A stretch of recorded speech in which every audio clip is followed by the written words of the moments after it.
திக்கற்ற ஒவ்வொருவரையும் ஆதரிக்கிற நமது ஆண்டவர் இயேசு கிறிஸ்துவின் நாமத்திலே நான் உங்களை வாழ்த்துகிறேன், வரவேற்கிறேன். நல்ல நாளிலே, புதிய ஆண்டிலே உங்களை மீண்டுமாக நேரடியாக சந்திப்பதற்கு பாராட்டினதான தேவனுடைய கிருபைக்காக நான் அவரை ஸ்தோத்திரிக்கிறேன். மத்தேயு 10வது அதிகாரம் 29வது வசனத்தை ஆதாரமாக வைத்து இந்த நாளிலே உங்களோடு சில நேரங்களை செலவிடும்படிக்கு நான் விரும்புகிறேன். மத்தேயு 10ஆம் அதிகாரம் 29வது வசனத்தை எடுத்தவர்கள் வாசிக்கலாம்.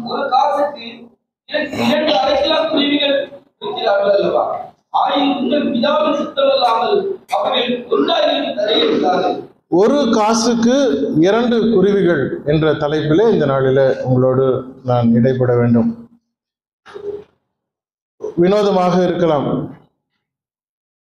2 அடைக்கலான் குருவிகள். அடைக்கலான் குருவி அப்படின்னா சிட்டுக்குருவி, நம்ம தினமும் பார்க்கிற ஒரு காரியம், சிட்டுக்குருவிகள்.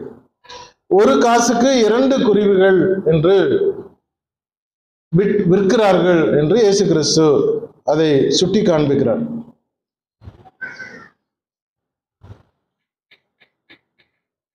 எத்தனை பேர் நாம் சிட்டுக்குருவிகளை வாங்க பிரியப்படுவோம்? ஒருத்தருமே வாங்க மாட்டோம். ஒருவேளை கொஞ்ச நேரம் யாராவது கொடுத்தாங்கன்னா வாங்குவோம், அதுக்கப்புறம் திறந்து விட்டுருவோம். அது நல்ல கிளியா இருக்குது, ஒரு லவ் பேர்ட்ஸா இருக்குது, ஒரு ஆப்பிரிக்கன் பேரட்டா இருக்குது, அதை விசேஷமா அடைச்சு வச்சு அதை பாதுகாத்து நம்ம வளர்க்கறதுக்கு பிரியப்படுவோம். ஆனா இப்போ இருக்கிற சட்டத்திட்டத்தின்படி அதை வளர்த்தா நம்மளே அவங்க கொண்டு போய் அவங்களோட இடத்துல வச்சு வளர்த்துருவாங்க போலீஸ்காரங்க. எதையுமே அடைத்து வளர்ப்பதற்கு நமக்கு இப்போ அதிகாரம் கிடையாது. ஆனால் பழைய நாட்களிலே, இயேசு கிறிஸ்துவின் காலங்களிலே பார்க்கும் பொழுது 2 சிட்டுக்குருவிகளை 1 காசுக்கு விற்றார்களாம். அதை நல்லா கொஞ்சம் கவனிச்சு பாருங்க. ஒரு குருவி 1 காசு கிடையாது. அப்படின்னா என்னன்னா, அந்த குருவிக்கு அவ்வளவுதான் விலை. ஒரு குருவிக்கு 1 காசு கொடுக்க முடியல. ஏன்னா அரை காசு அங்க இருந்திருக்காது. 1 காசுக்கு 2 குருவி, ஒருவேளை 4 குருவி கேட்டிருந்தா கூட கொடுத்துருப்பாங்க. ஏன்னா அவங்களுக்கு ஏதாவது ஒரு வகையில அந்த குருவியை கொடுக்கணும்.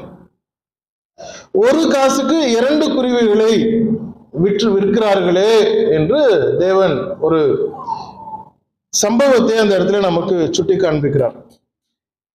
அதற்கு அப்புறம் என்ன வாக்கியம் வருது பாருங்க. 1 காசுக்கு 2 அடைக்கலான் குருவிகளை விற்கிறார்கள் அல்லவா, ஆயினும், அந்த வார்த்தையை தான் நமக்கு அவர் சுட்டி காண்பிக்கிறார். ஒரு விலையும் இல்லாத, விலை மதிப்பு இல்லாத, பிரயோஜனம் இல்லாத, யாரும் விரும்பத்தகாத ஒரு சின்ன குருவியை 2 குருவிகளை ஒரே 1 காசுக்கு கொடுக்குறாங்க. ஆயினும் அந்த குருவிகளை கூட அதுல 1 கூட கீழே விழுந்துராது, தேவனுடைய சித்தம் இல்லாமல் கீழே விழுகாது என்று சொல்கிறார். அதாவது சிட்டுக்குருவி இன்னைக்கு தனியாவது பார்த்துருக்கிறீங்களா? தனியா பார்த்துருக்கிறீங்களான்னா கிடையாது. அது எப்போ திடீர்னு கூட்டமா ஒரு 50 வரும், 50ம் டக்குன்னு பறந்து ஓடும். தனியா நீங்க உட்கார்ந்து அதை பார்க்க முடியாது. அது எப்பொழுதும் ஒரு கூட்டமாக வரும். அது தனியாக வேற ஒரு குருவி பறந்து போடுச்சுன்னா இதுவும் இந்த பக்கம் பறந்து போகக்கூடிய ஒரு பயம் நிறைந்த ஒரு குருவிகள். தேவன் என்ன சொல்கிறார்? 2 குருவிகளை 1 காசுக்கு கொடுக்கிறார்களே, அப்படி இருந்த பொழுதிலும் பிரயோஜனமற்ற, கவனிக்க கூடாத, அவசியம் இல்லாத எத்தனையோ ஒரு பொருளாக இருந்தாலும் அந்த குருவியை கூட தேவன் கவனித்துக் கொண்டுதான் இருக்கிறார் என்று அவர் சொல்கிறார். அந்த ஒரு சின்ன ஸ்பாரோவை முதற்கொண்டு கவனித்துக் கொண்டிருக்கிறேன். ஆகவே 30வது வசனத்தை வாசிங்க.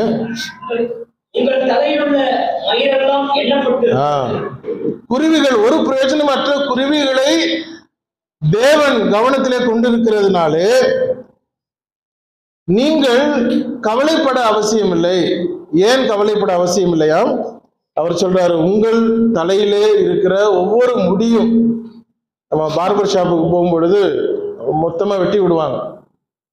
என்னைக்காவது வலிச்சிருக்கா முடிய வெட்டும் பொழுதுன்னா ஒரு நாளும் வலிச்சதில்லை. கொஞ்சம் கண் அசந்தோம்னா நிறைய வெட்டி விட்டுருவார், நமக்கு வலியே தெரியாது. அந்த முடியை வாரி தூக்கி கீழே கொட்டுவார்கள். அப்போயும் நமக்கு ஏதாவது வேதனை இருக்கா? கிடையாது.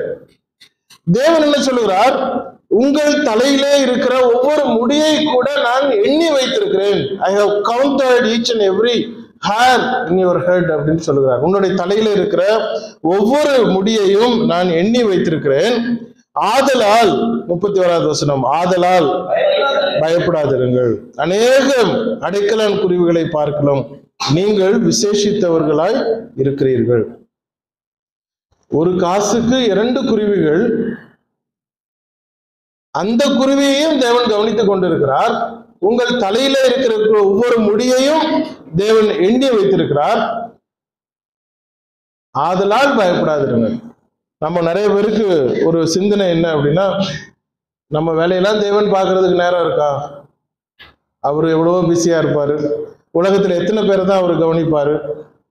சரி, அவர் கணக்கு ஏற்கனவே எழுதி வச்சிருப்பார், இவன் இப்படித்தான், உன்னுடைய தொடக்கம் இப்படிதான், முடிவு இவ்வளவுதான், அவர் அடுத்த வேலைக்கு போயிடுவாரு. நம்மளுடைய அனுதின சிந்தனையை அவர் கவனிப்பாரோ, அனுதின செயலை அவர் கவனிப்பாரோ, நமக்கு தேவையானவர்களை அவர் பார்த்து கொள்வாரோ, அவர் இருக்கிற வேலை அலுவல்களிலே இதெல்லாம் கவனிப்பாரோ அப்படின்னு நம்ம நினைத்து கொண்டிருக்கலாம். ஆனால் தேவன் என்ன சொல்கிறார்? சிட்டுக்குருவியா இருந்தாலும் அடைக்கலான் குருவியா இருந்தாலும் நான் அதை கவனித்துக் கொண்டிருக்கிறேன். உங்கள் தலையில இருக்கிற முடியை முதற்கொண்டு நான் எண்ணி வைத்துக் கொண்டிருக்கிறேன். அப்படி இருக்கும் பொழுது ஆதலால் பயப்படாதிருங்கள். அடைக்கலான் குருவிகளை காட்டிலும் நீங்கள் விசேஷித்தவர்கள். நம்ம எப்படி விசேஷித்தவர்கள்? என்னைக்காவது யோசித்திருக்கிறோமா? எப்படி விசேஷித்திருக்கிறவர்கள்? ஆதியாகமம் 1வது அதிகாரத்திலிருந்து நம்ம நிறைய படைப்புகளை படிச்சு பார்த்திருக்கோம். முதல் அந்த குடும்பத்தில் கிறிஸ்தவம் அப்படிங்கிற அந்த வகுப்பை அட்டன் பண்ணினவர்களுக்கு அது தெரியும்.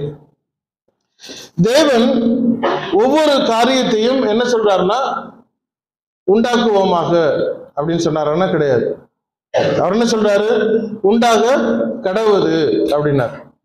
சூரியன் சந்திரன் உண்டாக கடவுது, செடிகள் மரங்கள் உண்டாக கடவுது, பறவைகள் உண்டாக கடவுது, எல்லாம் உண்டாக கடவுது, உண்டாக கடவுது, உண்டாக கடவுது என்று சொன்னவர் மனிதனை படைக்கும் பொழுது மாத்திரம் உண்டாக கடவுது என்று சொல்லிவிடவில்லை, உண்டாக்குவோமாக என்று சொன்னார்.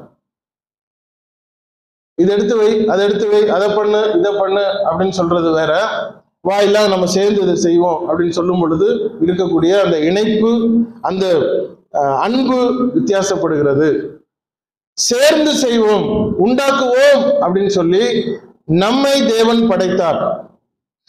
குரங்குல இருந்து நம்ம வந்துடல, ஏதோ ஒரு வண்டில இருந்து வளர்ந்து ஒரு மிருகமாகி அதுக்கப்புறம் அது குரங்காகி புலியாகி யானையாகி வாழை கட் பண்ணிட்டு நம்ம ஊருக்குள்ள வந்துடல. இதுவரைக்கும் கிட்டத்தட்ட 6000 வருஷத்திற்கான சரித்திரம் நம்முடைய கரங்களிலே இருக்கிறது.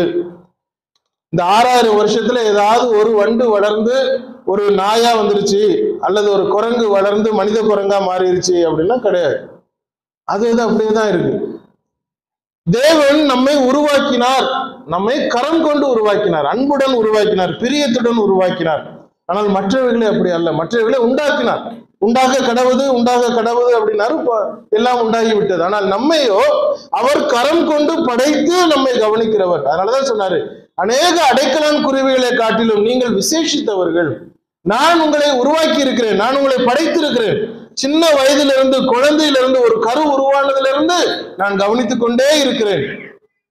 எவ்வளவு வருது? ஒரு தாயும் தகப்பனும் திருமணம் ஆனதுக்கு அப்புறம், அவர்களுடைய கரு உருவானதுக்கு அப்புறம் அந்த கருவை டெய்லி அவங்க அந்த தாயும் தகப்பனும் எப்படி கவனிக்கிறாங்க. இது என்ன பேர் வைக்கலாம், என்ன ட்ரெஸ் வாங்கலாம், இது எங்க ஓடலாம், இந்த ஸ்கூல்ல சேர்க்கலாம், இது என்ன படிக்க வைக்கலாம். அது பிறக்கிறதுக்கு முன்னாடி இவ்வளவு சிந்தனைகள், யோசனைகள், அவ்வளவு ஆர்வத்தோடு எதிர்பார்த்து எதிர்பார்த்து எதிர்பார்த்து குழந்தை பிறந்ததுக்கு அப்புறம் அதை கையில் எடுத்து எல்லா கனவுகளும் தேவன் எனக்கு கொடுத்தாரு என்று சந்தோஷத்தோடு எடுக்கிற அந்த சூழ்நிலை. தேவன் சொல்லுறார், அநேக அடைக்கலான் குருவிகளை காட்டிலும் நீங்கள் விசேஷித்தவர்கள் அல்லவா, ஆதலால் நீங்கள் என்ன பண்ணக்கூடாது? பயப்படாதிருங்கள், நான் உங்களை கவனித்துக் கொண்டிருக்கிறேன். God is in control in our life என்பதை முதலாவது புரிந்து கொள்ள வேண்டும். என்னுடைய வாழ்விலே தேவன் கவனித்துக் கொண்டிருக்கிறார், அவர் அதை பார்த்து கொண்டிருக்கிறார். காலையில் எழுந்தது முதல் இரவு வரைக்கும் எல்லா செயல்பாடுகளையும் என்னை தேவன் கவனித்துக் கொண்டிருக்கிறார் என்பதை நாம் முதலாவது புரிந்து கொள்ள வேண்டும். ஏனென்றால் பறக்கிற ஒரு குருவியை கூட அவர் கவனிக்கிறார் என்றால் என்னை எவ்வளவு விசேஷமாக அவர் கவனித்துக் கொண்டிருக்கிறார். ஆனால் நமக்கு பயம், பயத்தை நம்ம எப்படி போக்கிக் கொள்கிறோம்? நமக்கு அநேக நேரத்தில் தெரியாது. நமக்கு அறியாமலேயே நம்முடைய பயத்தை வேறு வகைகளிலே அதை சந்தித்து கொண்டிருக்கிறோம். எப்படியாவது சமாளிச்சிடணும், அந்த பயத்தை போக்கி விடணும். வீட்டை விட்டு வெளியே வரும் பொழுது எப்போ வெளியே வரணும் அப்படின்னா நல்ல நேரத்துல வெளியே வரணும். ஏன்னா கெட்ட நேரத்துல வெளியே போனா வேலை ஒழுங்கா நடக்காது. ஏதாவது பேசிக்கிட்டு இருக்கும் பொழுது பள்ளி கத்திருச்சுன்னா அந்த காரியம் நடந்துடும். வலது பக்கம் கத்திருச்சா இடது பக்கம் கத்திருச்சா? ஏன்னா பயம். நாம பேசுற பேச்சுகள் அதற்கு தீர்வு என்ன என்பதை தேடி அலைகிற ஒரு பயம். ஒரு காரியத்தை செயல்படுத்துவதற்கு வெளியே போகும் பொழுது எங்க போற அப்படின்னு கேட்டா அந்த காரியம் நடக்காது. பயம். கேட்டுட்டானா போன காரியம் நடந்த மாதிரிதான். பேசிக்கிட்டே இருக்கும்போது மணி அடிச்சிடும். அப்போ அடடா நமக்கு ஒரு நம்பிக்கை, மணி அடிச்சிருச்சு. எந்த பயத்தை நாம் தேவனிடத்தில் வைக்கிறோம்? வெளியே போற நேரம் பூனை குறுக்குல போயிருச்சுன்னா அவ்வளவுதான். அதுல ஒரு ஆறுதல். வெள்ளை பூனை குறுக்குல போனா பிரச்சனை இல்லை.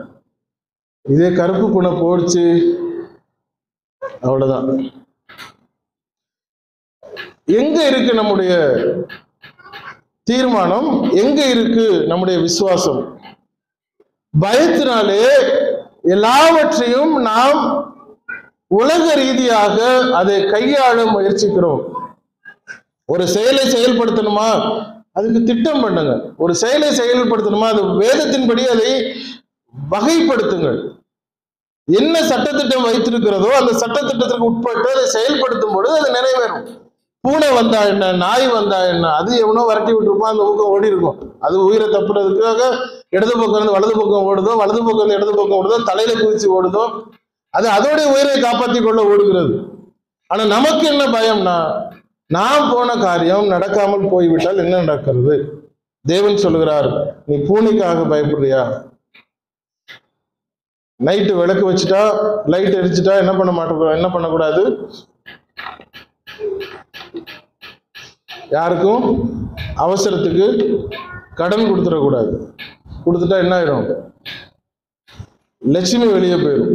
இயேசு கிறிஸ்து எங்க இருக்கிறார்? அப்போ நம்ம வீட்டுல யாரை வச்சிருக்கிறோம்? எங்க இருந்து இந்த அம்மாவை கூப்பிட்டு வந்தீங்க? எங்கெல்லாம் நம்முடைய பயத்தை அடக்கி வைத்திருக்கிறோம்? வண்டியை ஸ்டார்ட் பண்ணா முதல்ல என்ன பண்ணணும்? ஃப்ரண்ட் கியர் தான் போடணும். முன்னாடி போயிடணும். 2 ஸ்டெப்பாவது காலால தள்ளிட்டு அதுக்கப்புறம் வண்டியை பின்னாடி எடுப்பாங்க. ரோடு இல்லாம எந்த ஒரு பிடிமானமும் இல்லாம வானத்துல பறக்கிற பிளைட் முத பின்னாடி தான் எடுப்பாங்க. முன்னாடி எடுக்க முடியாது பிளைட்னால. முதல்ல அதை பின்னாடி எடுத்துட்டு தான் அதுக்கப்புறம் தான் முன்னாடி எடுப்பாங்க. நமக்கு ஆனா வண்டி எடுக்கிறோன்னா முதல்ல முன்னாடி ரெண்டு ஏதாவது முன்னாடி எடுத்துட்டு அதுக்கப்புறம் வை. வலது கால் எடுத்து வை. ஏன்னா இடது கால் பிரச்சனை இருக்கு. முதல்ல வலது கால் எடுத்து உள்ள வச்சுட்டா எல்லாம் என்ன ஆயிரும்? ரைட்டா நடந்துரும். எங்க நம்முடைய பயம்? யார் மீது நாம் அதை வைத்திருக்கிறோம்? மூட நம்பிக்கைகளிலே வளர்ந்து தேவனுடைய பிள்ளைகள் என்று சொன்னதுக்கு அப்புறமும் நமக்கு இந்த பயம் இருந்து கொண்டே இருந்தால் தேவன் என்னுடைய வாழ்விலே கண்ட்ரோலாக இருக்கிறார் என்று எப்படி நாம் அதை அங்கீகரித்துக் கொள்ள முடியும்? ஒரு காசுக்கு 2 அடைக்கலான் குருவிகளை விற்கிறார்கள். ஆயினும் உங்கள் பிதாவின் சித்தம் இல்லாமல் அவைகளில் ஒன்றாகிலும் தரையிலே விழாது. உங்கள் தலையில் உள்ள மயிர் எல்லாம் எண்ணப்பட்டிருக்கிறது, ஆதலால் பயப்படாதிருங்கள். இப்போ 32வது வசனம், மனுஷர் முன்பாக என்னை அறிக்கை பண்ணுகிறவன் எவனோ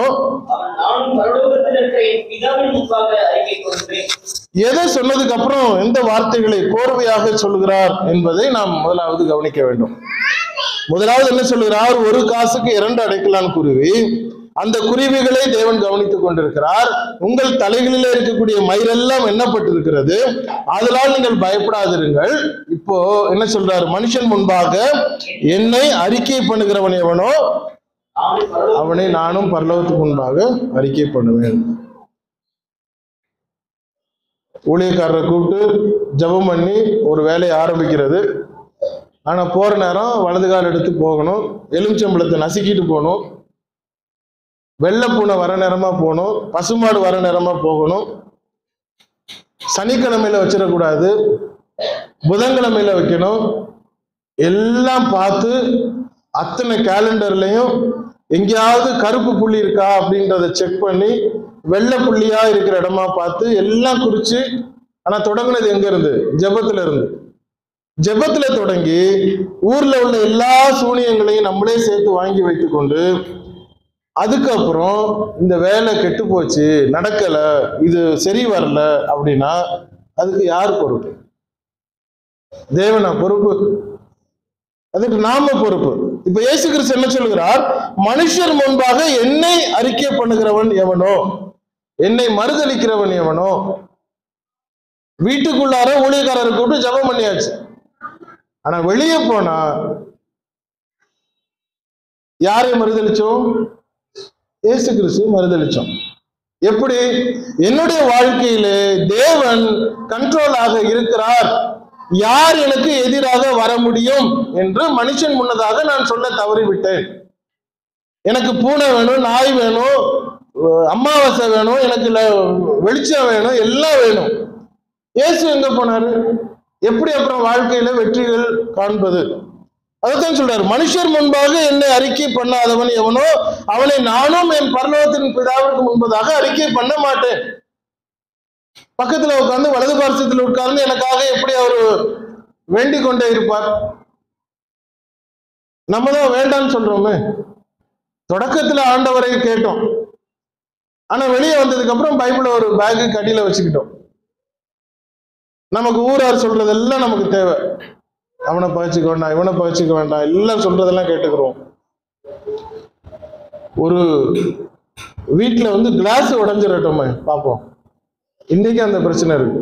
வீட்டுல ஏதாவது ஒரு விஷயம் பேசிட்டு இருப்பீங்க, கையில இருக்கிற கிளாஸ் டப்புன்னு கீழே போட்டு உடைஞ்சிட்டா, ஐயோ கிளாஸ் உடைஞ்சிருச்சு. அது இன்னைக்கு வெள்ளிக்கிழமை வேற. வெள்ளிக்கிழமை வேற கிளாஸ் உடைஞ்சிருச்சுன்னா மற்ற நாள் உடைஞ்சா பிரச்சனை இல்லை, அது சின்ன பிரச்சனை. வெள்ளிக்கிழமை உடைஞ்சிருச்சுன்னா அது பெரிய பிரச்சனை. எங்க நம்ம இப்ப தேவனை தேடணும்? எங்க நம்ம பைபிளை நாம பற்றி கொண்டோம்? மனுஷர் முன்பாக என்னை மறுதலிக்கிறவனை நான் மறுதலிப்பேன். ஜெபத்தோட தொடங்கின ஒரு காரியத்தை அந்த ஜெபத்திலேயே கொண்டு போகணுமே ஒழிய, இடையிலே நம்முடைய தேவைகளையும் மூட நம்பிக்கைகளையும் பழக்க வழக்கங்களையும், அதை தான் சொன்னார் இஸ்ரவேல் ஜனங்கள்கிட்ட, நீ அங்க போனீனா அவனுடைய பழக்கத்தை கற்றுக்கொள்ளாது, அந்த ஊருக்கு போனீனா அவனுடைய காரியங்களை நீ கற்றுக்கொள்ளாது. பூவோட சேர்ந்த நார் என்ன பண்ணணும்னா நார் தான் மணக்கணும். ஆனா பூவோட சேர்ந்த நாரு இப்ப நாரோட பூ நாரி போயிருச்சு. பூவோட சேர்ந்து நார் மணக்கிறது இல்ல, நாரோட சேர்ந்து பூ தான் நாரிக்கிட்டு இருக்கு. கிறிஸ்தவர்கள் மற்றவர்களோடு சேர்ந்து கிறிஸ்தவத்தை பரப்ப வேண்டுமே ஒழிய, மற்றவர்களோடு சேர்ந்து இவர்கள் அவர்களுடைய வேஷதாரிகளாக மாறி போனார்கள். எல்லாத்தையும் கரெக்டா செஞ்சுட்டு, ஆனா அந்த ரகசியமா பொண்ணு தேடும் பொழுது, மாப்பிள்ளை தேடும் பொழுது இருக்கக்கூடிய அந்த நிபந்தனைகளை பார்க்கணும். நாங்க யாரு? நீங்க இன்னாள். நாங்க யாரு? நாங்க இன்னாள். அப்ப எங்களுக்கு பொண்ணு இப்படித்தான் வேணும். நாங்க நாடாரு, நாங்க ஆதி திராவிடர், நாங்க பிராமணர்கள், நாங்க இப்படி, நாங்க அப்படி. அதுக்கே கிறிஸ்தவன் சொல்ற? அப்படியே போயிடலாம்ல. கிறிஸ்தவன் சொன்னதுக்கு அப்புறம் இந்த உட்பிரிவுகள் என்று எங்க இருந்தது? இயேசு கிறிஸ்து எந்த பிரிவை சார்ந்தவர்? நான் கிறிஸ்தவன் என்றால், இயேசுவின் சரீரத்திலே ஒரு பங்காளன் என்றால், அவர் எந்த ஜாதி? எப்படி அது உள்ள வந்தது? இப்ப நான் கிறிஸ்தவனாக இருந்து கொண்டு, தேவனுடைய பிள்ளையாக இருந்து கொண்டு, ஆனா கல்யாணத்துல மாத்திரம் நான் அந்த பக்கம் பிரிகிறதா இருந்தால், ஒண்ணு இங்க தவறு நடந்திருக்கணும் அல்லது அங்க தவறு நடந்திருக்கணும். கிறிஸ்தவனாக மாறின பொழுது அங்க தவறு நடந்திருக்கிறது. வெளியரங்கமாக கவர்மெண்ட்டுக்காக, வேலைக்காக, ஆதாயத்திற்காக நான் கிறிஸ்தவன் என்று என்னை மாற்றிக்கொண்டேனே ஒழிய உண்மையாக நான் மாற்றிக்கொள்ளவில்லை. தேவனுக்கு முன்னதாக நான் உத்தமமாக நடந்து கொள்ளவில்லை. மனுஷருக்கு முன்பதாக நான் என்னை தேவனை மறுதலித்துக் கொண்டிருக்கிறேன். அப்ப எப்படி என்னுடைய வாழ்க்கையில நன்மை வரும்? ஒரு காசுக்கு 2 அடைக்கலான் குருவிகள் ஆண்டவரே நீ கவனிக்கிறீர்கள், என்னுடைய வாழ்க்கையை நீ கவனிக்க மாட்டீரான். எப்படி கவனிப்பாரு? நம்ம தான் எல்லாத்தையும் தேடி போய்கிட்டு இருக்கிறோமே. அதுதான் அவர் சொல்றார், ஒரு காசுக்கு 2 அடைக்கலான் குருவிகளை நான் விற்கும் பொழுது நான் அவைகளை கவனிக்கிறேன். உங்கள் தலையில இருக்கிற முடியெல்லாம் நான் எண்ணி இருக்கிறேன். அதனால் பயப்படாதிருங்கள். மனுஷர் முன்பாக என்னை அறிக்கை பண்ணுகிறவனை நான் அறிக்கை பண்ணுகிறேன். ஆனா நமக்கோ இதெல்லாம் கேட்க சுகமா இருக்கு, செயல்படும் பொழுது ஒரு பயம் இருக்கு. கேட்கும் பொழுது சுகமா இருக்கு, அதை செயல்படுத்தும் பொழுது ஒரு தயக்கம். பரவாயில்ல, ஒரு சின்ன யாருக்கும் தெரியாம நம்ம அந்த காரியத்தை செஞ்சுக்கிடுவோம். நம்ம ஒரு ஆறுதல், மணி அடிச்சுட்டா நமக்கு ஒரு ஆறுதல். தேவனுடைய சமூகத்திலே பிள்ளைகள் நாம் எப்படி நடந்து கொள்கிறோம்? மனுஷர் முன்பாக என்னை மறுதலிக்கிறவன் எவனோ அவனை நானும் பரலோகத்தில் இருக்கிற என் பிதாவின் முன்பாக மறுதலிப்பேன். ரொம்ப தீர்க்கமாக அதை சொல்லுகிறார். பூமியின் மேல் சமாதானத்தை அனுப்ப வந்தேன் என்று எண்ணாதிருங்கள். சமாதானத்தை அல்ல, பட்டயத்தையே அனுப்ப வந்தேன். ஏன் இந்த இடத்துல அந்த வார்த்தை வருகிறது? தேவன் என்னை கவனிக்கிறார், தேவன் என்னை அரவணைக்கிறார், என்னை பார்த்து கொள்கிறார். நான் கிறிஸ்தவன், ஒரு தீர்மானம் எடுத்துட்டேன், என்னுடைய வீட்டில் அதை ஏற்றுக்கொள்ளவில்லை, நான் தேவனுக்கு என்று நான் வாழுகிறேன். இப்போ மனுஷருக்கு முன்னதாக நான் போகும் பொழுது மனுஷருக்கு முன்னதாக நான் கிறிஸ்தவன் என்று சொல்ல வேண்டிய அவசியம் ஏற்படுகிறது. மனுஷருக்கு முன்பாக நான் கிறிஸ்தவன் என்று சொல்ல வேண்டிய அவசியம் ஏற்படுகிறது. அதை நான் மறுதலிக்க முடியவில்லை. ஆமாம் நான் கிறிஸ்தவன், ஆமாம் நான் கிறிஸ்தவள் என்று நான் சொல்ல ஆரம்பிக்கிறோம். சொன்ன பொழுது கிறிஸ்தவத்தை ஏற்றுக்கொள்ளாத என்னுடைய பெற்றோர் எனக்கு விரோதிகள் ஆகிறார்கள். கிறிஸ்தவத்தை ஏற்றுக்கொள்ளாத என்னுடைய கணவன் எனக்கு விரோதி ஆகிறார். கிறிஸ்தவத்தை ஏற்றுக்கொள்ளாத என் மனைவி விரோதி ஆகிறாள். கிறிஸ்தவத்தை ஏற்றுக்கொள்ளாத என்னுடைய பெற்றோர், கிறிஸ்தவத்தை ஏற்றுக்கொள்ளாத என்னுடைய பிள்ளைகள் எனக்கு எதிராளி ஆகிறார்கள். அந்த கோர்வையை கவனிச்சு பாருங்க. ஒரு குருவியை கூட நான் கவனிக்கிறேன், உன்னுடைய தலையில் இருக்கிற முடியே நான் எண்ணுகிறேன். ஆகவே நீ மனுஷர் முன்பாக தைரியமாக சொல்லு, நான் கிறிஸ்தவன், நான் கிறிஸ்தவன், தேவன் உங்களை கவனிக்கிறார் என்று சொல்கிறார். பூமியின் மேல் சமாதானத்தை அல்ல. இயேசு கிறிஸ்துவை ஏற்றுக்கொண்டா வீட்டில் எல்லா பிரச்சனையும் தீர்ந்துருமானா? தீராது. நாம் செயல்படுகிறதை நாம் கவனிக்க வேண்டும். நான் இயேசு கிறிஸ்துவை ஏற்றுக்கொண்டிருக்கிறேன், என்னுடைய வீட்டுக்கு நான் போகும் பொழுது அதை எப்படி நான் சொல்ல முடியும்? அதுக்கு ஒரு புதுசா ஒரு கண்டுபிடிச்சு வச்சிருக்கிறாங்க. என்னன்னா ரகசிய கிறிஸ்தவம், ரகசிய கிறிஸ்தவன் அப்படின்னு. நடுவுல அரசியல்வாதிகள் எல்லாம் கொண்டு வந்து பிரசங்கம் பண்ண வைத்தார்கள், மேடை பிரசங்கம் செய்தார்கள். அப்போ நம்ம அண்ணாச்சிமாரெல்லாம் போய் அவங்க தலையில கை வச்சு ஜெபம் பண்ணி ஃபேஸ்புக்ல எல்லாம் போட்டாங்க. இவர் ஆண்டவரை ஏற்றுக்கொண்டார், ரஜினிகாந்த் ஆண்டவரை ஏற்றுக்கொண்டார், வைகோ ஆண்டவரை ஏற்றுக்கொண்டார், விஜய் நடிகர் விஜய் ஆண்டவரை ஏற்றுக்கொண்டார். ஒரு போட்டோ போட்டு அவங்க காசுக்கு நடிக்கிறவங்க, காசு கொடுத்தா நடிப்பாங்க. கிறிஸ்தவனா நடிக்கணுமா நடிப்பாங்க, இந்துவா நடிக்கணுமா நடிப்பாங்க, இஸ்லாமியனா நடிக்கணுமா நடிப்பாங்க. ஏன்னா அவங்களுக்கு தொழில் அது. இவரு போய் அவர் தலையில கை வச்சு ஜெபம் பண்ணிட்டாராம். அதனால இவரு கிறிஸ்தவ, ரகசியமாக ரகசிய கிறிஸ்தவன்.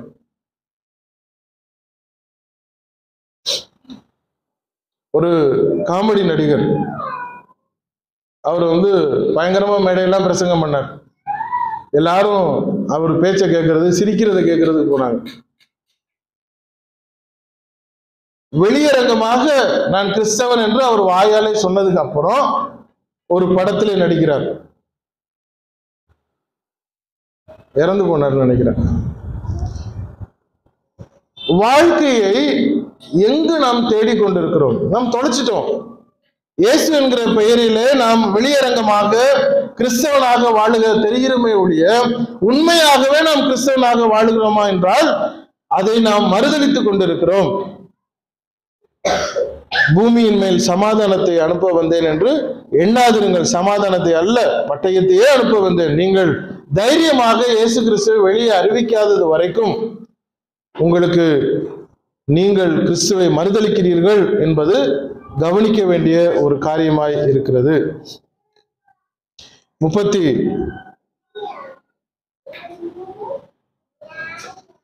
அடுத்த வசனத்தை வாசிங்க.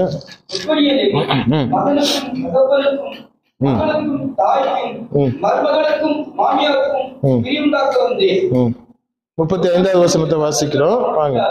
ஒரு மனுஷனுக்கு சத்துருக்கள் அவன் வீட்டாரு. 35, 36. இது உடனே மாமியார் மருமக சண்டைனா வரும், பைபிளே சொல்லியிருக்கு. அதுக்காக சொல்லல. இது மருமகள் ரட்சிக்கப்பட்டிருந்தால் மாமியார் மருமகளை ஏற்றுக்கொள்ளணும்னு அவசியமான அங்க கொள்கை ரீதியாக பிரச்சனைகள் வரும். மகன் இயேசு கிறிஸ்துவை ஏற்றுக்கொண்டால் தகவல் ஏற்றுக்கொள்ளவில்லை என்றால் பிரச்சனை வரும். நான் சமாதானத்தை கொண்டு வந்தேன் என்று நீங்க நினைக்காதீங்க, நான் பட்டயத்தை தான் கொண்டு வந்தேன். அதைத்தான் சொல்றாரு. உங்களுக்குள்ளார நீங்கள் எப்பொழுது முழுமையாக கிறிஸ்துவை வெளியரங்கப்படுத்துகிறீர்களோ அப்பொழுது நான் உங்களுக்கு பாதுகாப்பாக இருக்கிறேன். இல்லை என்றால் நமக்கு அங்கு பிரச்சனைகள் உண்டு.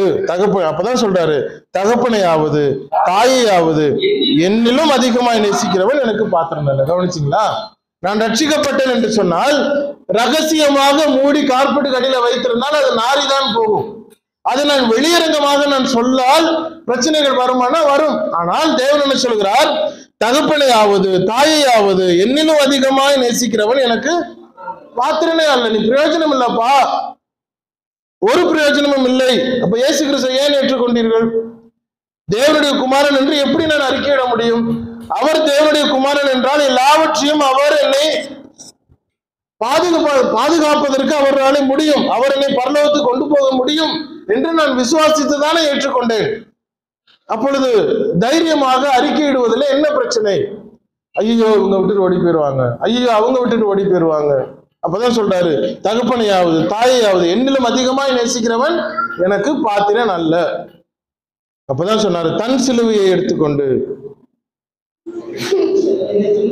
வாசிங்க.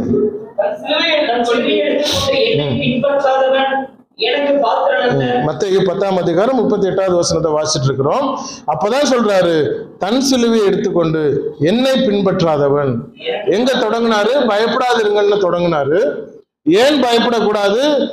ஒரு காசுக்கு 2 குருவி வித்தாலும் அந்த குருவியையும் நான் தான் கவனிச்சு கொண்டிருக்கிறேன். உங்களுடைய தலை மயிரெல்லாம் நான் எண்ணி வைத்திருக்கிறேன். ஆகவே பயப்படாதிருங்கள். அந்த வாக்குறுதியை, அந்த அஷூரன்ஸை கொடுத்ததுனாலே அவர் சொல்கிறார், தைரியமாக இருங்கள், மனுஷர் முன்பாக என்னை அறிக்கை பண்ணுங்கள். பிரச்சனைகள் வந்தாலும் பிரச்சனையை பற்றி கவலைப்படாதிருங்கள், முடிவு நன்மையாக முடியும். தன் சிலுவையை எடுத்துக்கொண்டு வருகிறவன் தான் எனக்கு பாத்திரனா இருக்கிறான். லூக்கா இன்னும் அதை அழகா எழுதுறார். லூக்கா 9வது அதிகாரம் 23, 24 பாருங்க. லூக்கா 9வது அதிகாரம் 23, 24. பின்பு அவர் எல்லாரையும் நோக்கி, ஒருவன் என் பின்னே வர விரும்பினால் அவன் தன்னைத்தானே வெறுத்து தன் சிலுவையை அனுதினமும் எடுத்துக்கொண்டு என்னை பின்பற்ற கடவன். தன்னைத்தான் வெறுத்து டெய்லி எடுத்துட்டு வரணுமாம், அனுதினமும். அப்ப சிலுவை எடுத்துட்டு வரணும்னா என்ன பண்ணும்?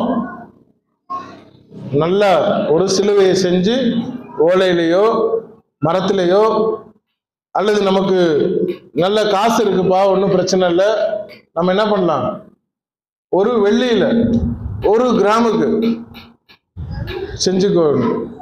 இல்லை ஆண்டவர் 1 கிராம் வேணா, 1 பவுனுக்கு செய், 10 கிராமுக்கு செய், பரவாயில்ல. வெள்ளியில தங்கத்துல செஞ்சு நம்ம சிலுவையை போட்டுக்கலாம். ஏன்னா பைபிள்ல தான் சொல்லியிருக்கு, தன் சிலுவையை டெய்லி தூக்கிட்டு வா. அந்த சிலுவையை அவர் சொல்லல, என்னுடைய பாடுகளை சொன்னார்.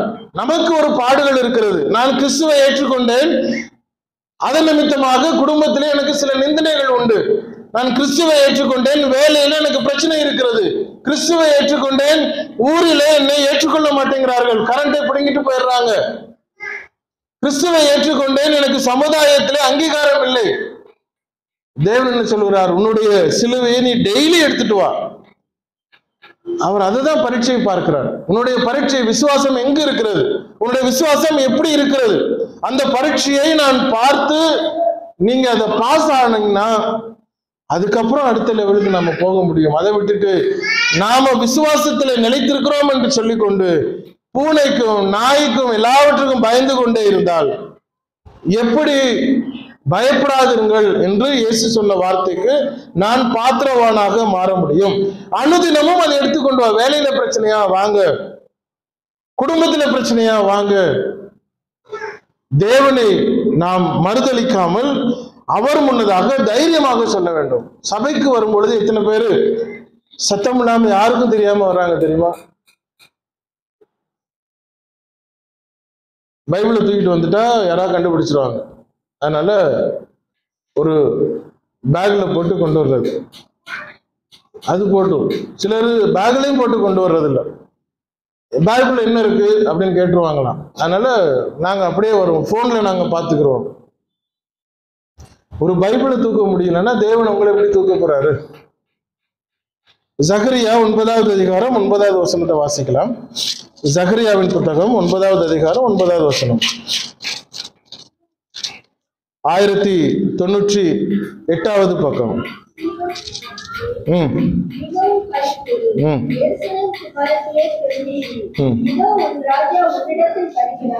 அவர் நீதி உள்ளவரும் ரட்சிக்கிறவரும் தாழ்மை உள்ளவரும் கழுதையின் மேலும் ஏறி வருகிறவருமாய். ஜகரியாவின் புத்தகம் 9வது அதிகாரம் 9வது வசனத்தை வாசிக்க கேட்டோம். 1998வது பக்கம். சீயோன் குமாரத்தியே மிகவும் களிகூறு, ஏனென்றால் எருசலேம் குமாரத்தியே கம்பீரி, இதோ உன் ராஜா உன்னிடத்தில் வருகிறார். அவர் நீதி உள்ளவரும் ரட்சிக்கிறவரும் தாழ்மை உள்ளவரும் கழுதையின் மேலும் கழுதை குட்டியின் மரியின் மேலும் ஏறி வருகிறவராய் இருக்கிறார். ராஜா வருகிறார். ஆனால் அந்த ராஜா எப்படி வராரு? கழுதையில வர்றார். ராஜா வழக்கமா எப்படி வருவாரு? குதிரையில வருவார். ஆனா இங்க என்ன சொல்லுகிறது? கழுதையில அவர் வருகிறார். ஏன் அவர் கழுதையில வர வேண்டும்? ராஜா என்ன அவ்வளவு ஏழையான ராஜாவா?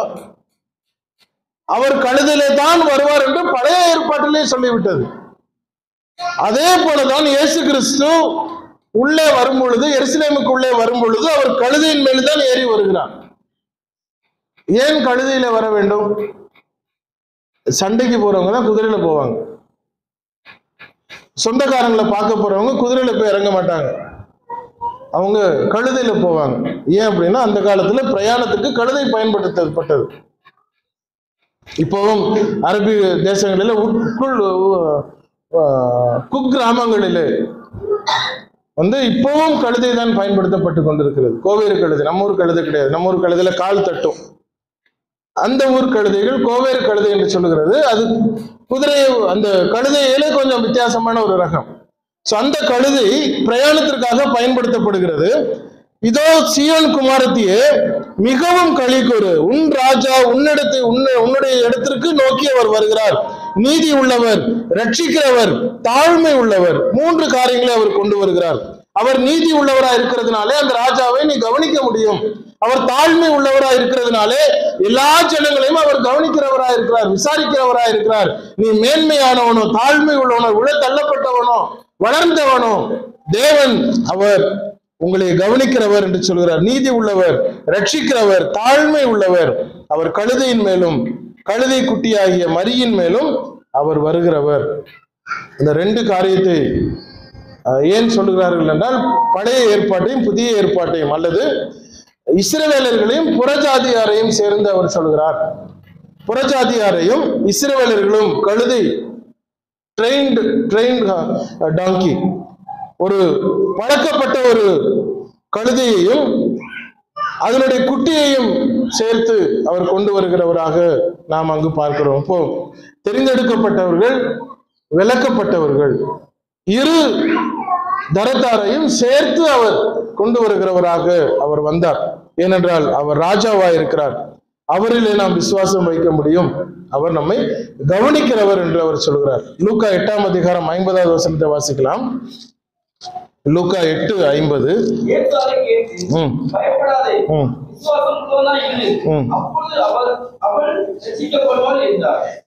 இயேசு அதை கேட்டு பயப்படாது, என்ன பண்ணணும்? விசுவாசம் உள்ளவனாயிரு. அவ்வளவுதான். பயம் அந்த இடத்துல வரும்பொழுது அடுத்தது என்ன வரணும்னா விசுவாசம் நமக்கு வரணும். பயப்படாது, விசுவாசம் உள்ளவனாயிரு. நமக்கு பயம் வந்துருச்சுன்னா உடனே அதை நிவாரணத்தோடு நாம் தேடி ஓடுகிறோம். ஆனால் இயேசு கிறிஸ்து என்ன சொல்கிறார்? பயப்படாது, விசுவாசம் உள்ளவளாயிரு, கவனமாயிரு. என்ன வார்த்தை சொல்லியிருக்கோ அதற்கு உட்பட்டு நடந்து கொள், எல்லாம் நன்மையாக நடக்கும். வாழ்வில நமக்கு பிரச்சனைகள் உண்டான பிரச்சனைகள் உண்டு. அதை நாம் எப்படி தீர்க்க வேண்டும்? வேதாகம ரீதியிலே தீர்க்க வேண்டும். மந்திரவாதிகிட்ட போய் தீர்க்கிறதல்ல, இலை போட்டு பார்க்கறது இல்லை, மை போட்டு பார்க்கறது இல்லை. இது காணாம போயிடுச்சுன்னா அவருடைய மையை தடவிட்டு கதை கேட்பார். நம்மகிட்ட கதை கேட்டு சொல்லார், உனக்கு தெற்கு பக்கமா கிடக்குப்பா அப்படிம்பார். அங்க போய் என்னமா கிடக்கும். நம்முடைய விசுவாசம் எங்க போனது? எதில நம்முடைய நம்பிக்கை வந்தது? பில்லி சூனியத்துல நம்பிக்கை வந்துச்சா? தேவனுடைய வார்த்தையிலே நாம் நம்பிக்கை வைக்கிறவர்களா இருக்க வேண்டும். எவ்வளவு பெரிய தேவனை நாம் தொழுது கொள்கிறோம். ஜீவன் உள்ள தேவனை அல்லவா தொழுது கொள்கிறோம். மரித்து போனவரையா தொழுது கொள்கிறோம். அவர் மாம்சத்திலே வந்த இயேசு கிறிஸ்துவை அறிக்கையிடுகிறவர் என்று இன்னைக்கு நம்ம அருமை சகோதரன் அனீஷ் நமக்கு இன்னைக்கு வாசித்தார். 1 யோவான் 5ஆம் அதிகாரத்துல மாம்சத்தில் வந்த இயேசு கிறிஸ்துவை அறிக்கை பண்ணுகிறவன் தேவனுடைய பிள்ளை, பண்ணாதவன் யாரு? அந்தி கிறிஸ்து. அந்தி கிறிஸ்து அப்படின்னா இனிமேல் தான் வருவாங்க. இனிமேல் தான் வந்து 2 தலையில ஒரு கொம்பு வச்சுட்டு அவங்க நிற்பாங்க, அப்படி கிடையாது.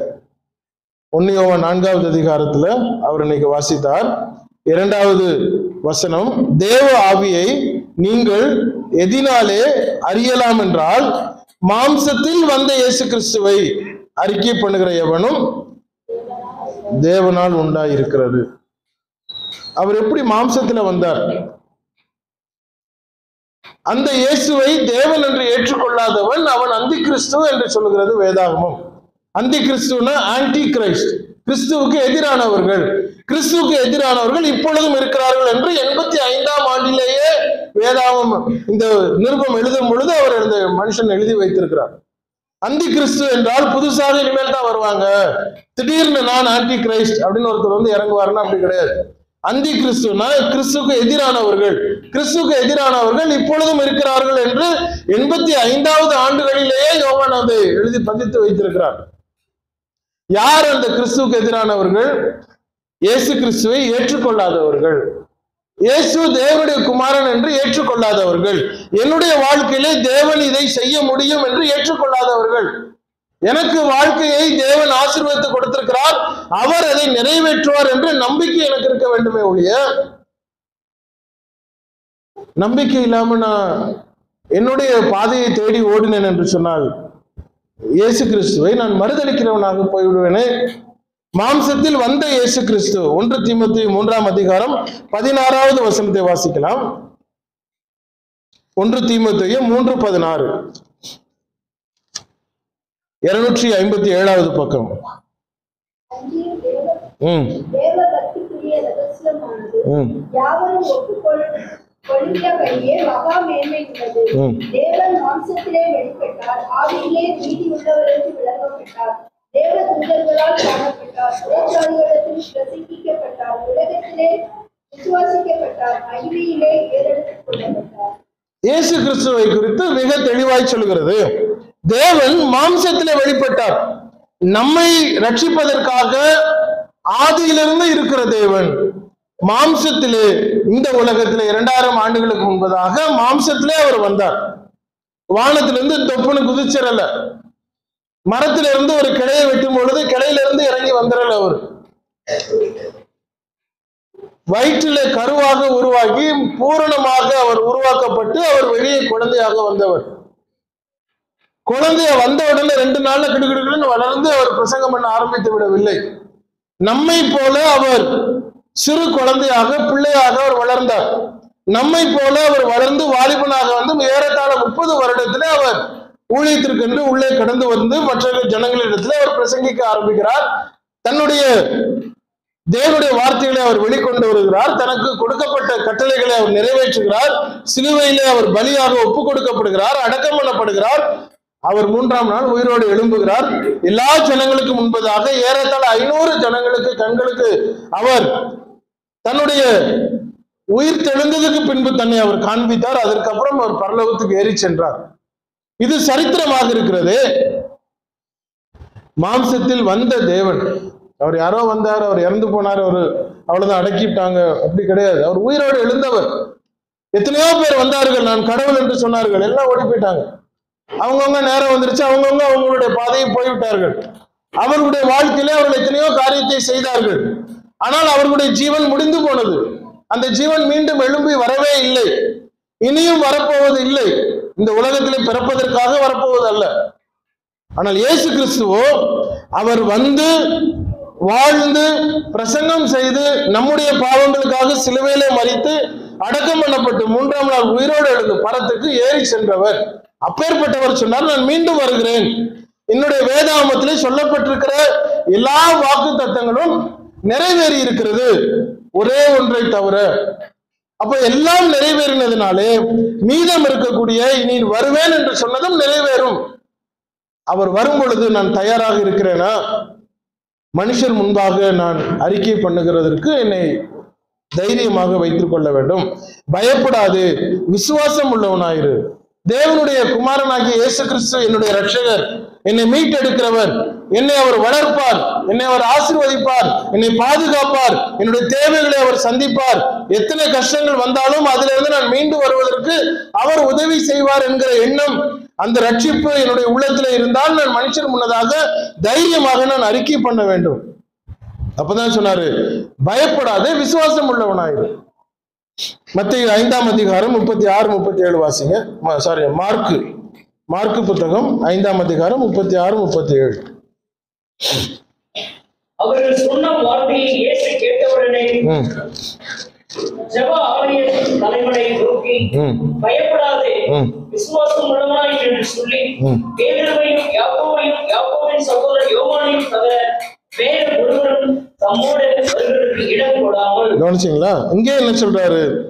பயப்படாதப்பா, ஒன்னும் பிரச்சனை இல்லை. முதல்ல நீ பயப்படாத. பயம் வந்த உடனே நம்ம என்ன பண்ணணும் அப்படின்னா, முதல்ல விசுவாசத்தை ஞாபகம் வைத்துக் கொள்ள வேண்டும். நமக்கு பயமே வராதுன்னா நிச்சயமா வரும். திடீர்னு பின்னாடி இருந்து பயமுத்திடுவாங்க. நைட் எந்திரிச்சு பாத்ரூம் வெளியே போகணும்னா பயம் வரும். லைட் இல்லாம நடந்து போக பயம் வரும். யாரையாவது கையில பிடிச்சிட்டு போகணும், செருப்பையாவது கையில பிடிச்சிட்டு போ அப்படின்வாங்க. என்னன்னா பேய் வந்து செருப்புக்கு பயப்படும், அப்படிலாம் சொல்லி வச்சிருக்கிறாங்க இல்லையா? முன்னாடி இப்பதான் வீட்டுக்குள்ளார பாத்ரூம் இருக்கு, முன்னாடி எல்லாம் வெளியே இருக்கும். வீட்டுக்கு வெளியே பின் கதவை திறந்து கொஞ்சம் தூரம் நடந்து போனா ஓரத்துல 4 பலகை அடிச்சு வச்சிருப்பாங்க. அப்போ இரவுல நம்ம வந்து பாத்ரூம் போனோம்னா பயமா இருக்கும். அப்போ வந்து கையில ஒரு செருப்பு எடுத்துட்டு போவாங்க. எப்படியெல்லாம் நம்ம வளர்ந்துருக்கிறோம். தேவன் என்ன சொல்லுகிறார்? பயப்படாது. பயம் வந்ததுன்னா முதல்ல விசுவாசம் ஆயிடும், அவ்வளவுதான். என் இயேசு கிறிஸ்து என்னோடு இருக்கிறார், அவர் அதை பார்த்து கொள்வார். பயப்படாது, பயப்பட்டால் விசுவாசம் உள்ளவனாயிரு. அவ்வளவுதான் நம்மளுடைய கேரக்டர், அவ்வளவுதான் நம்முடைய எதிர்பார்ப்பு. தேவனிடத்திலே நான் ஒப்பு கொடுத்து விட வேண்டும். அந்த ஒப்பு கொடுத்தலை நான் செயல்படுத்தலை அப்படின்னு சொன்னா அவர் ஓரமா உட்கார்ந்து பார்த்து கொண்டே இருக்கிறார். ஜகரியா புத்தகம் 8ஆவது அதிகாரம் 13வது வசனத்தை வாசிக்கலாம். ஜகரியாவின் புத்தகம் 8ஆம் அதிகாரம் 13வது வசனம். சம்பவிப்பது என்னவென்றால், யூதா வம்சத்தாரே, இஸ்ரவேல் வம்சத்தாரே, நீங்கள் புறஜாதிகளுக்குள்ளே சாபமாய் இருந்தது போலவே ஆசீர்வாதமாய் இருக்கும்படி நான் உங்களை ரட்சிப்பேன். பயப்படாதீர்கள், உங்கள் கைகள் திடப்பட கடவுள். பார்த்தீங்களா என்ன நடக்கும்? எந்த இடத்துல தேவனுடைய நாமத்தினாலே நாம் தைரியமா இருக்க வேண்டிய இடத்துல நாம் தாழ்த்தப்பட்டோமோ, நாம் பயப்படாமல் இருந்தால் தேவன் என்ன சொல்லுகிறாரு? உங்கள் கைகள் திடப்பட கடவது.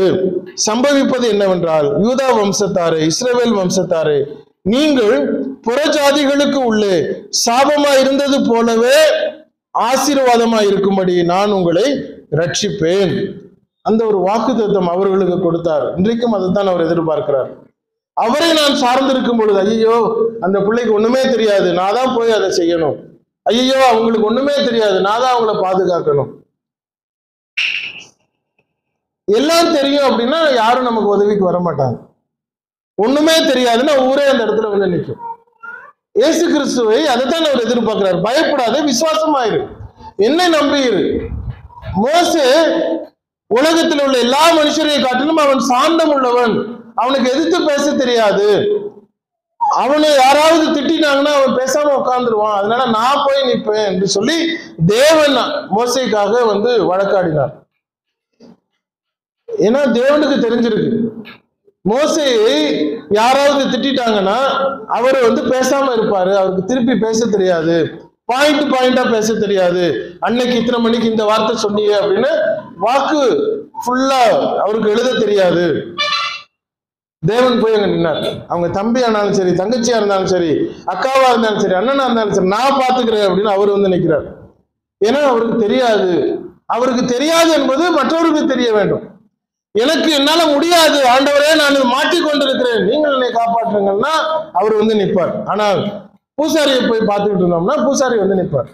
இப்ப யார் பெரியவர் என்பதை நீங்கள் தான் தீர்மானிக்க வேண்டும். அவர் சொல்றாரு, சம்பவிப்பது என்னவென்றால், யூதா வம்சத்தாரு, இஸ்ரவேல் வம்சத்தாரு, நீங்கள் புறஜாதிகளுக்கு உள்ளே சாபமா இருந்தது போலவே ஆசீர்வாதமா இருக்கும்படி நான் உங்களை ரட்சிப்பேன், பயப்படாதீங்கள், உங்கள் கைகள் திடப்பட கடவுது, தைரியமா இருங்க, உங்கள் கைகளை சரி பண்ணுங்க என்றார். ஏசாயா 35வது அதிகாரத்தில் இன்னும் கொஞ்சம் ஆழமாக அந்த கருத்தை பார்க்கலாம். ஏசாயா 35ஆம் அதிகாரம் 3-4 வசனங்களை வாசிக்கலாம்.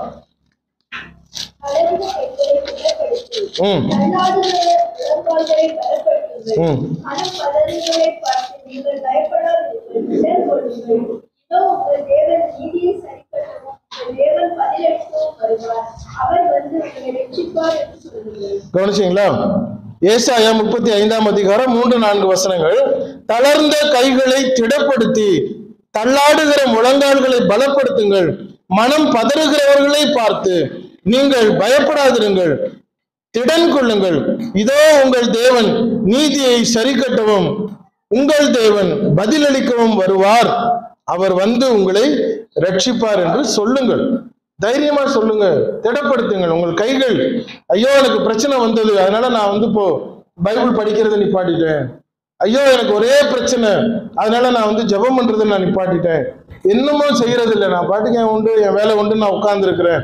என்னன்னா என் வாழ்க்கையில பிரச்சனை. நிறைய பேர் அந்த நேரத்துல நம்ம துவண்டு விடுகிறோம். ஆனால் அவர் சொல்லுகிற காரியம் என்ன? பிரச்சனை வந்தது, நான் தேவனை தேடவில்லை. பிரச்சனை வந்தது, நான் மனுஷனை தேடினேன். பிரச்சனை வந்தது, நான் விசுவாசிக்கவில்லை. பிரச்சனை வந்தது, நான் என்னுடைய வழியை நான் தேடினேன், நான் அகப்பட்டு கொண்டேன்.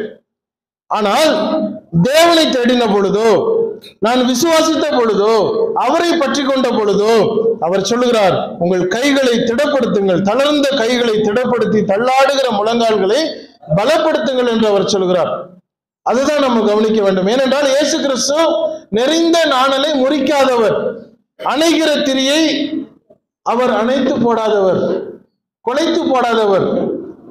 இவன் விழுந்து கொண்டிருக்கிறான் என்றால் எக்கடு கட்ட போட்டும் டக்குனர் குழியை நோண்டு குழிக்குள்ள மூடி போடு என்று சொல்லுகிற ஆள் அல்ல அவர். தள்ளாடுகிற கைகளை திடப்படுத்த வேண்டும் என்று அவர் தெளிவாக சொல்கிறார். 41வது அதிகாரம் ஏசாயா 13வது வசனத்திலே நாம் அதே காரியங்களை பார்க்க முடியும். 41:13, உன் தேவனாய் இருக்கிற கர்த்தராகிய நான் உன் வலது கையை பிடித்து பயப்படாது, நான் உனக்கு துணை நிற்கிறேன். அதுதான் அவர் சொல்றார். நான் நிக்கிறேன்ப்பா, நினைத்து கவலைப்படுறேன், தைரியமாயிரு. அந்த தைரியம் நமக்கு எப்போ வரும்? நான் இயேசுவை யார் என்று சரியாக புரிந்து கொண்டால் எனக்கு அந்த தைரியம் தானாக வரும். யார் என்று இயேசுவை தெரியவில்லை என்றால் தைரியம் வராது. அங்கதான் அங்க பிரச்சனை இருக்கு. 1 கொரிந்தியர் 16வது அதிகாரம் 13வது வசனத்தை கூட பார்க்கலாம். 1 கொரிந்தியர் 16:13.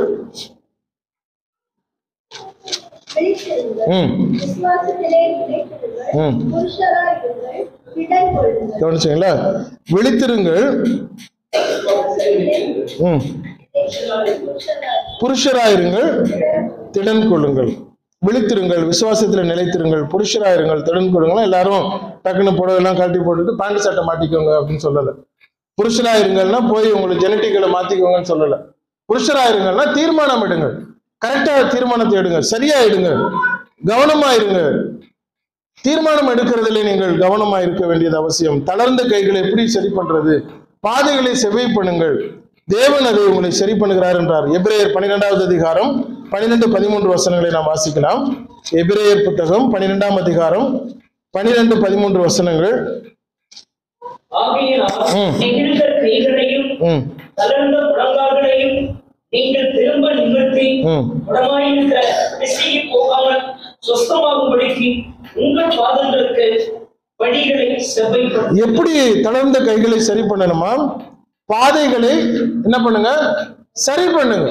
பாதைகளை சரி பண்ணினால் உங்கள் கைகளும் உங்கள் முழங்கால்களும் சரியாகும். நம்ம வீட்டுல நிறைய எல்லாருமே அனுபவிச்சிருப்போம். சில வால் கிளாக்கு, சில கை கடிகாரங்கள்லாம் பாத்தீங்கன்னா எத்தனை தடவை நீங்க கரெக்ட் டயத்துக்கு நீங்க வச்சாலும் ஒரு வாரத்துல 5 நிமிஷம் ஸ்லோவாயிடும். அல்லது சில கிளாக்கு 10 நிமிஷம் ஸ்லோவாகும், சில கிளாக்கு 15 நிமிஷம் ஸ்லோவாகும். எல்லா ரிப்பேர் கரண்ட்டை கூட்டு பாருங்க, புது பேட்டரி போடுங்க. இன்னைக்கு கரெக்ட் டைம் வச்சிருங்க, ஒரு வாரம் கழிச்சு பாத்தீங்கன்னா 10 நிமிஷம் கரெக்டா ஸ்லோவாயிடும். 10 நிமிஷம் கூடி வச்சிருங்க, திரும்ப 10 நிமிஷத்துக்கு கரெக்டா வரும். கை கடிகாரமும் அப்படிதான், வால் கிளாக்கும் அப்படிதான். இது ஏன் சொல்றேன்னு தெரியுதா?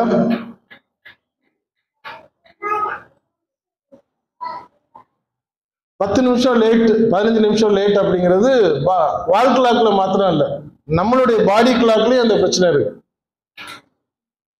எப்போ வச்சாலும் 10 நிமிஷம் லேட்டா தான் வரணும், எப்போ வச்சாலும் அரை மணி நேரம் லேட்டா தான் வரணும். அந்த பேட்டரி வீக். அது அவர் என்ன சொல்றாரு? அந்த கரெக்டா உன்னுடைய பாதையை செவ்வை பண்ணு, பாதையை சரி பண்ணு. விடிய காலையில 2 மணிக்கு ட்ரெயின் அப்படின்னா 1:30 மணிக்கு நமக்கு போக முடியுது. அன்னைக்கு இல்ல நைட் டியூட்டி, இல்ல சொந்தக்காரங்க வந்துட்டாங்க, ட்ரெயினை ஒரு ஃபோன் பண்ணி கொஞ்சம் வெயிட் பண்ணுங்க, நான் வந்துகிட்டே இருக்கிறேன். பாதைகளை செவ்வை பண்ணுங்கள், தளர்ந்த கைகளை சரி பண்ணுங்கள், முடங்கமான காரியங்களை சீர்படுத்த வேண்டும், அப்போ அது சரியாகும் என்று சொல்கிறார். நாம் அது எங்க இந்த பிரச்சனை இருக்கிறது, எந்த இடத்துல நாம ப்ராப்ளத்தை சந்திக்கிறோம்? என்னுடைய ஜெப குறைவா, ஒழுக்க குறைவா, என்னுடைய தீர்மானத்திலே குறைவா, என்னுடைய வார்த்தையிலே குறைவா? அதெல்லாம் கவனிக்க கவனிக்க கவனிக்க அவைகளை எல்லாம் நாம் சரி பார்த்தால் இதை தேவனுடைய சமூகத்தில் நாம் விசுவாசத்தை கொண்டு வருகிறோம். கடைசியாக ஒரு வசனத்தை வாசிக்கலாம். ஓசியாவின் புத்தகம் 6ஆம் அதிகாரம் 1வது வசனம், 1053வது பக்கம். ஓசியா புத்தகம் 6ஆம் அதிகாரம் 1வது வசனம். கர்த்தரிடத்தில் திரும்புவோம் வாருங்கள், நம்மை பீறினார், அவரே நம்மை குணமாக்குவார், நம்மை அடித்தார், அவரே நம்முடைய காயங்களை கட்டுகிறவர். யாருப்பா கட்ட முடியும்? நமக்கு பிரச்சனை வந்தது உண்மைதான், பிரச்சனைகள் வந்தது உண்மைதான், போராட்டங்கள் வந்தது உண்மைதான். ஆனால் யார் அதற்கு தீர்வை கொடுக்க முடியும்? என்னுடைய தீர்வை நான் எடுத்துக்கொள்ள முடியுமா? முடியாது. அதை ஓசியா தீர்க்கதரிசி ரொம்ப அழகா சொல்றார். கர்த்தரிடத்தில் திரும்புவோம் வாருங்கள், பாதைகளை செவ்வை பண்ணுங்கள், சீர்படுத்துங்கள், எங்க பிரச்சனை இருக்கிறது என்று கண்டுபிடியுங்கள், அதை சரி பண்ணுங்கள். அந்த பிரச்சனையை சரி பண்ணாமல் நீங்கள் எவ்வளவு காரியங்களை மேற்கொண்டாலும் அது பிரயோஜனம் இல்லை. ஒரு கட்டி வந்து விட்டது, அது சீல் பிடித்து விட்டது, அதை என்ன பண்ணணும்? அதை உடைத்துதான் ஆக வேண்டும். அந்த சீலை பிதுக்கித்தான் எடுக்க வேண்டும். அப்படியே நான் மேலே மருந்து போட்டு அதை போட்டு கட்டினேன்னா நாளடைவில் அது என்ன ஆயிரும்? கட்டியாக மாறிவிடும். அந்த கட்டி வளர்ந்து வளர்ந்து வளர்ந்து நாளைக்கு அது கேன்சர் ஆகி போய்விடும். அப்போ பிரச்சனையை நான் சரி செய்யாவிடில் அது ப்ராப்ளம் நிலைத்து நிற்கும். அது வாழ்க்கையிலும் அப்படித்தான். வேற நம்பர் மாத்தினாலும் பிரச்சனை இருக்கும், வீடு மாத்தினாலும் பிரச்சனை இருக்கும், ஊர் மாறினாலும் பிரச்சனை இருக்கும். பிரச்சனை அங்க இல்ல, பிரச்சனை நம்முடைய இருதயத்தில் இருக்கிறது. அந்த பிரச்சனையை நீங்கள் சந்தியுங்கள், நேரடியாக சந்தித்து அதை சரி பண்ணுங்கள். அப்பதான் ஓசியா சொல்றாரு, கர்த்தரிடத்தில் திரும்பவும் வாருங்கள். நம்மை பீறினார், அவரே நம்மை குணமாக்குவார். நம்மை அடித்தார், அவரே நம்முடைய காயங்களை கட்டுகிறவர். அவர்தான் கட்ட முடியும். நாம நம்முடைய பிரச்சனைகளை சரி பண்ணுவோம், வாழ்க்கையினுடைய பாதையை சரி பண்ணுவோம். எந்த இடத்துல என்ன பிரச்சனை இருக்கிறதோ அது நமக்கு தெரியும், நம்முடைய இருதயத்திற்கு தெரியும். அதை அந்த முள்ளை எடுத்து போடுங்கள், அந்த காயத்தை தேவன் கட்டுவார், அதை அவர் சரி செய்வார். அப்பொழுது நாம் தைரியமாக சொல்லலாம், என் தேவன் எனக்கு உரியவர், என்னை அவர் ஆசீர்வதிக்கிறார், நான் விசுவாசமாயிருக்கிறேன், நான் மனுஷருக்கு முன்பதாக நான் அவர் அறிக்கை பண்ணுகிறேன், அவர் பிதாவுக்கு முன்பதாக என்னை அறிக்கை பண்ணுவார். நான் வாழ்க்கையில சந்தோஷமாய் வாழ்வதற்கு எல்லா காரியத்தையும் அவர் பார்த்துக் கொள்கிறார். அப்பதான் சொன்னாரு, ஒரு காசுக்கு 2 குருவி வித்தாலும் அதையும் கவனிக்கிறவன், நீங்கள் எவ்வளவு விசேஷித்தவர்கள், உங்களை நான் பாராமல் இருப்பேனோ. கண்களை மூடி நாம் செபிப்போம். யாவருமா எழுந்து நின்று தேவனுடைய சமூகத்தில் கேட்ட செய்தி அவருடைய கருத்துல நாம் ஒப்பு கொடுப்போம். ஒரு காசுக்கு 2 அடைக்கலான் குருவிகள் விற்கப்பட்டாலும், எத்தனையோ குருவிகள் இருந்தாலும், ஆனால் அவைகளை பிழைப்பூட்டுகிறவர் நம்மை பிழைப்பூட்டாமல் நின்று விடுவாரோ? ஒரு வார்த்தை சொல்லும் கர்த்தாவே, எங்கள் வாழ்க்கையெல்லாம் செழிப்பாகுமே. ஒரு வார்த்தை சொல்லும் கர்த்தாவே, உம் வார்த்தையிலே சுகம், உம் வார்த்தையிலே மதுரம், உம் வார்த்தையிலே எல்லாம் சந்தோஷம். உம் வார்த்தையிலே சுகம், உம் வார்த்தையிலே மதுரம், உம் வார்த்தையிலே எல்லாம் சந்தோஷம். ஒரு வார்த்தை சொல்லும் கர்த்தாவே, எங்கள் வாழ்க்கையெல்லாம் செழிப்பாகுமே. ஒரு வார்த்தை சொல்லும் கர்த்தாவே, மாறாவின் தண்ணீரெல்லாம் மதுரமாக மாறி போகும். மாறாவின் தண்ணீரெல்லாம் மதுரமாக மாறி போகும். கண்ணீர் மாறிடும், துக்கம் மாறிடும். கண்ணீர் மாறிடும், துக்கம் மாறிடும். ஒரு வார்த்தை சொல்ல போதுமே, ஒரு வார்த்தை சொன்ன போதுமே. ஒரு வார்த்தை சொல்லும் கர்த்தாவே, எங்கள் வாழ்க்கையெல்லாம் ஒரு வார்த்தை சொல்லும் கர்த்தாவே. இருளான வாழ்க்கையெல்லாம் செழிப்பா மாறி போகும். இருளான வாழ்க்கையெல்லாம் ஒளியாக கண்ணீர் மாறிடும், துக்கம் மாறிடும். கண்ணீர் மாறிடும், துக்கம் மாறிடும்.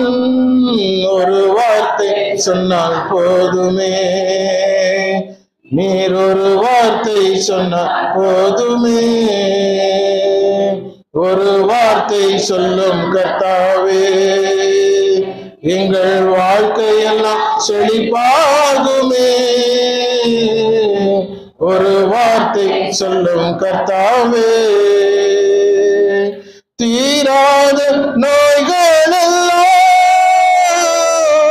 பாராமல் ஓடி போகும். வியாதிகள் வறுமையெல்லாம் விசுவாசம் மாறி போகும். கண்ணீர் மாறிடும், துக்கம் மாறிடும். கண்ணீர் மாறிடும், துக்கம் மாறிடும். ஒரு வார்த்தை சொன்னால் போதுமே, நீர் ஒரு வார்த்தை சொன்னால் போதுமே. ஒரு வார்த்தை சொல்லும் கர்த்தாவே, எங்கள் வாழ்க்கையெல்லாம் ஒரு வார்த்தை சொல்லும் கர்த்தாவே.